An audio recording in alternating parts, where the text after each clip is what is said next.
to our wonderful keynote speaker who took time from their busy schedule with Good Morning America. It's truly a treat to have Joyel Crawford here to speak with us today. Oh, we got some writing on the screen. All right, so Joyel Crawford is a dynamic force in the world of leadership development and career coaching. She is celebrated as an international TEDx speaker, certified professional career coach, and the driving force behind Crawford leadership strategies. Joyel is committed to empowering leaders within results-driven organizations with a wealth of experience from her 18-year tenure at Verizon Wireless, where she held pivotal roles in employee relations, staffing, and professional mentoring as the manager of management and employee development in charge of leadership development programs. Joyel's managerial prowess impacted over 30,000 employees. So please welcome our next speaker, Joyel Crawford, who can now share her screen. Please type any questions in the chat, and if we don't get to them right after she speaks, we will during our Q&A session at the end.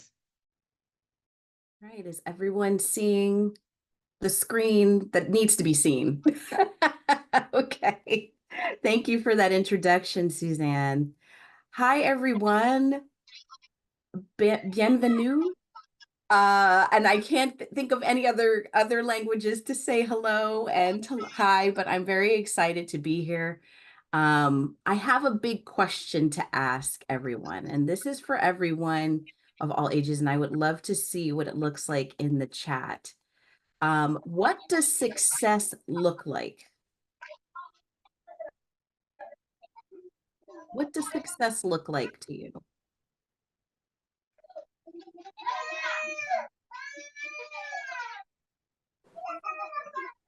Can you put it in the chat?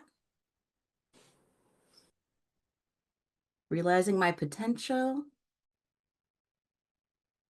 fulfillment and happiness.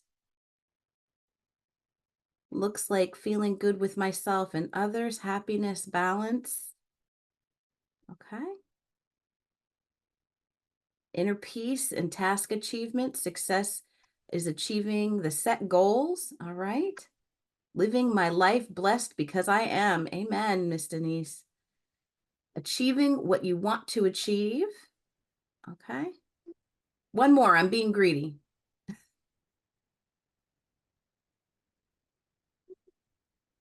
Healthy. Yes. Anyone else say money? Peace? Okay. Success to me is reaching my set targets. Absolutely. Anyone else?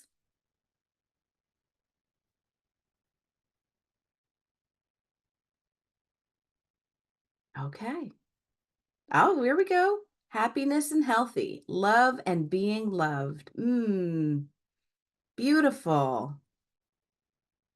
Well, I'm going to share with you a picture of my success. This is a picture of me being the most successful. Authenticity. Oh, yes, thank you. This is me.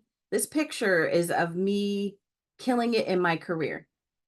Picture it. 2015, I had made it.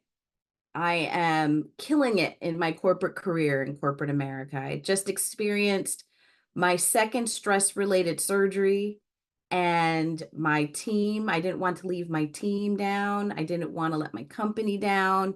I was trying to be all the things to everybody but myself. And I realized that it was time to go.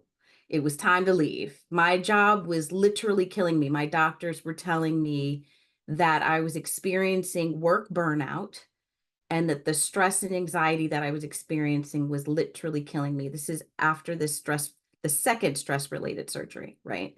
So I totally figured out that it had to have been the environment that I was working in that was causing the work burnout, because I figured it out. If I just leave where I am, the burnout will go away, because it was the environment that was causing the burnout. Well, that was not true because in 2020, between 2020 and 2021, I landed in the hospital not once, but 3 times, oddly, as a solopreneur.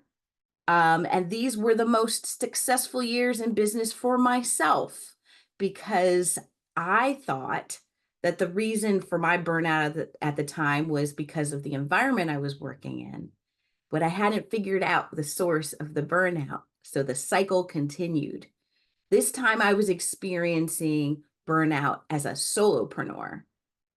And all these things that I needed to do for myself were sitting on the back burner, like hot water ready to boil. I was a solopreneur. I was a career coach. I don't have a team or anyone else looking to me, but I was still being everything to everybody. As a career caregiver, I was burning myself out. And we do that a lot. We give a lot. We may not be formal caregivers. We may be service caregivers. We may be caregivers in different ways, like teachers or doctors. But I had preached all the time about self-leadership and self-care. And I became so focused on the past and the future that I lost sight of the present. And it had to be about the way I was working work, but it was also about how I was working my life. Now, I'm going to give you a little quiz, a pop quiz. I could be dating myself, but who remembers the television show ER? Does anyone remember? Am I too old? ER, for the young people on this call, ER was this fabulous show back in the 90s. It was the OG Grey's Anatomy. It was about highly attractive doctors in highly stressful and emotionally charged jobs. And here is something that I wanted to key in. We are professionals. We could be caregivers. We could be parents, patients, allies, whatever we're doing. We may be impacting and positively impacting the lives that we have. And some of us might be saving them. But in the long run, we are not all doctors. And we don't play them on TV like these characters on ER. But like physicians in similar stressful environments, in that fight or flight movement and in anxiety, how we are approaching life and work could lead to burnout. So how can we support others effectively when we're not supporting ourselves first? We can't pour from an empty cup. So I had to activate my resiliency superpowers, learning from my mistakes in the past and counteracting those with this most recent burnout before it went into full destruction mode. I had to eat my own food and practice what I coach and teach. So I want to share with you my 4-step action plan, and it's called RISE. Now, RISE stands for reflecting, identifying, strategizing, and executing. And each of those steps, the purpose of today is to share my story on what helped me and share these tips on how to better manage your life and your career and your school life, because I know that we've got some students on here, so that you can always handle the hard things. And so that that picture of success never gets foggy. It never, you never lose sight of it. So my goal is that you will leave this session with the tools on how you can rise and thrive through it all. So the first step in rising and thriving is to reflect. Hey, Susie, can I borrow $1 million from you? Can I borrow $1 million? No, she said no. Wow, see how easy that was? See how easy it was to say no? So now I'm going to ask you another quick question. So let's say we work on a team together and one of our folks, Ben, works with us on the team, and Ben needs to go out on leave. And we just need everyone to pull together and just work an extra hour a week for the next year, just so that we can get through all the work that needs to get done. Can you like volunteer just an extra hour of work a week, Susie, so that we can just get through this year and be successful? And she's saying yes. She's nodding her head yes. Yes, of course. 1 hour a week. What's 1 hour a week? Well, what we don't know is that we're saying yes to 52 more hours that not getting paid for. That could be the difference between spending time with your family, that could be spending time with your friends, cooking, reading, doing all these different things. Like Ben liked to play American football. All these things are stopping you from getting home earlier to relax or work out or meditate or take time for yourself. So, can you say no? Yes, you can say no. No is a complete and whole sentence. There is no law out there stating that you have to answer every email, every text or notification as soon as it comes in. No is not a dirty word. It's not insubordination. It's teaching others how you want to be treated. Now, I'm not saying say no to everything. I don't want you all to go back to work or to school and say, Coach Joyel said to say no. So I'm saying no to everything that I'm being asked. No, I want you to think about what's in your best interest, health and life wise. So that when you're trying to prove that you're a rock star in the office or at home, just be mindful of what you are saying yes to. Saying no to others is saying yes to yourself. And you are no good to yourself if you can't be good to yourself first. So, another thing to marinate on is to think about why you do what you do. Another way to reflect and rise and shine and thrive above it all is to tap into your why. Are your days feeling more like Groundhog Day, that film where everything kept on repeating over and over and over again? Or you're just slogging through the day and trying to get through it?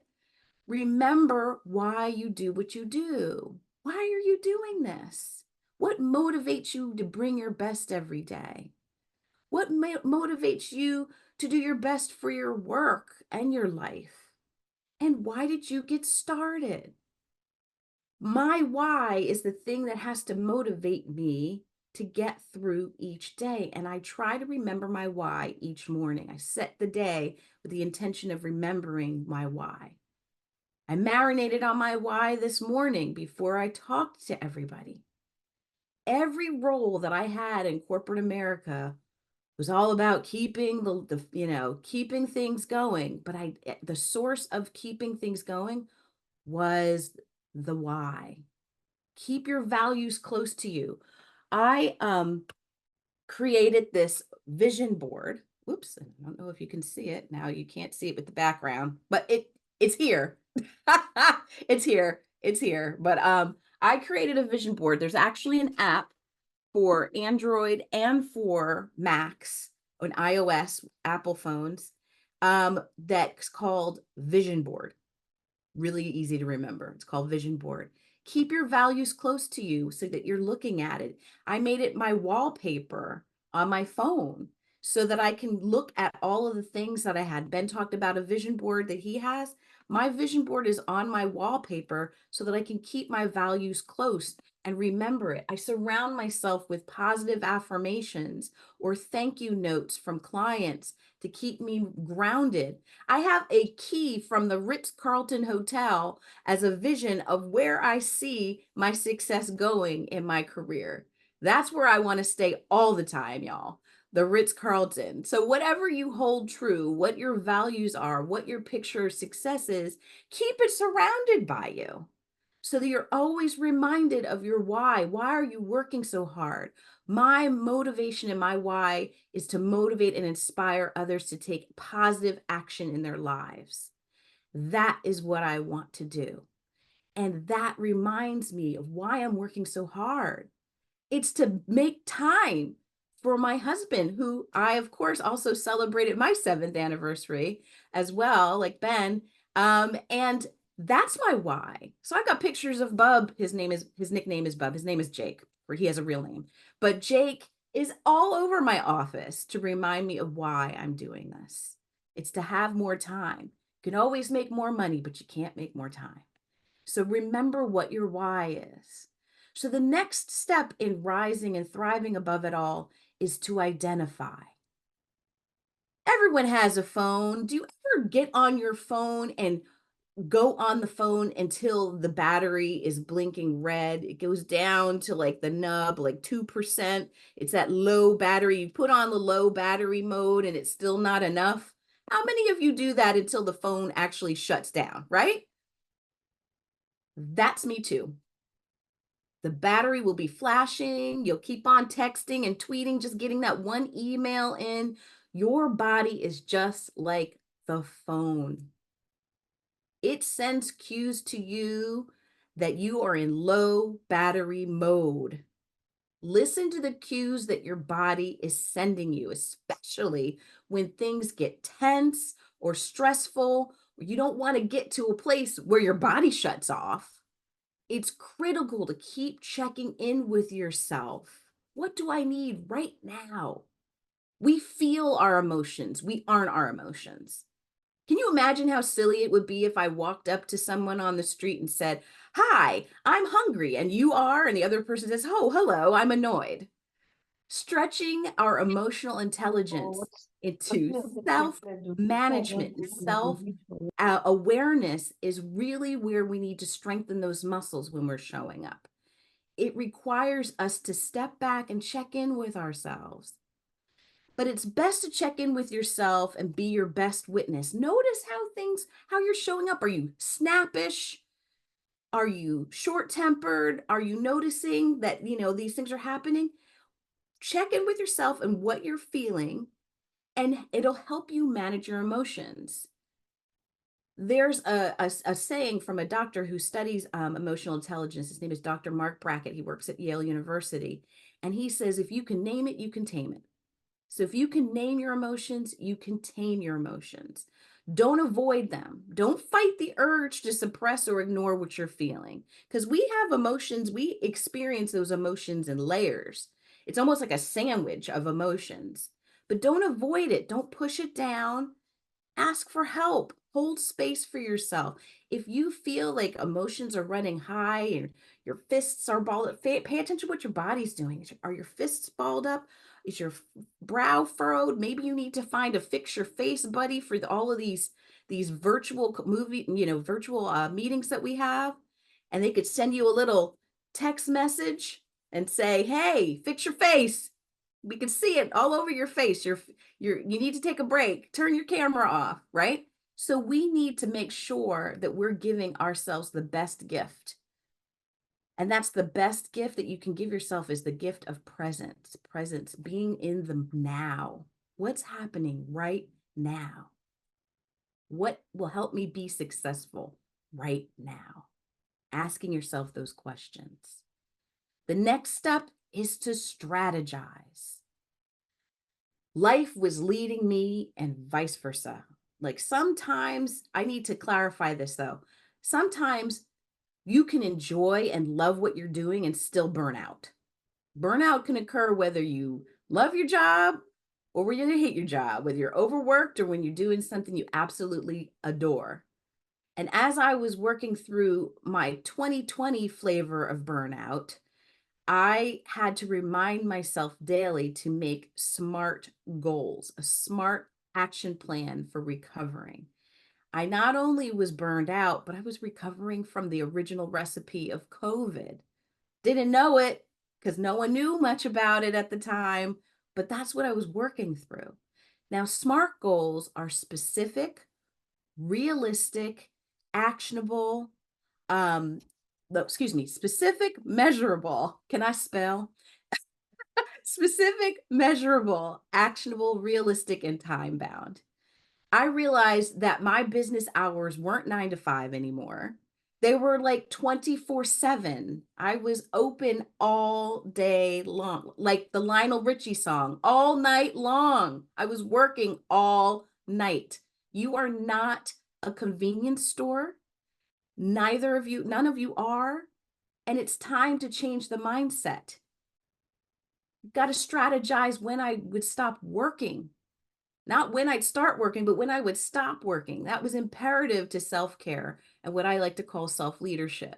You must disconnect from work. Put your out of office on. Woo, do it. Just do it. The work will be there. Trust me, it will be there tomorrow. Now, for some reason, I had this wild, grandiose notion that the world would stop spinning if I was away from my desk for one moment, out of the office, not on that important call or not on that very, very important email that someone sent to me at 3 o'clock in the morning. But I had to schedule uptime and downtime. So as I was winding down into the weekend, I would schedule downtime. I would block out time where I would not take any calls. Now, some of you might not have the luxury of being able to do that, but perhaps 5 minutes. Can you take at least 5 minutes? Some people take smoke breaks. Can you take an air break? Maybe get up, take a stretch, get away from the desk, maybe plot out little parts of your day to where you can just be and breathe, or even delegating some of that work to other people, if possible, just so they can keep an eye out for an hour, just so you can just take a little break. Believe me, the work will be there when you get back, but delegation will definitely save you in the long run.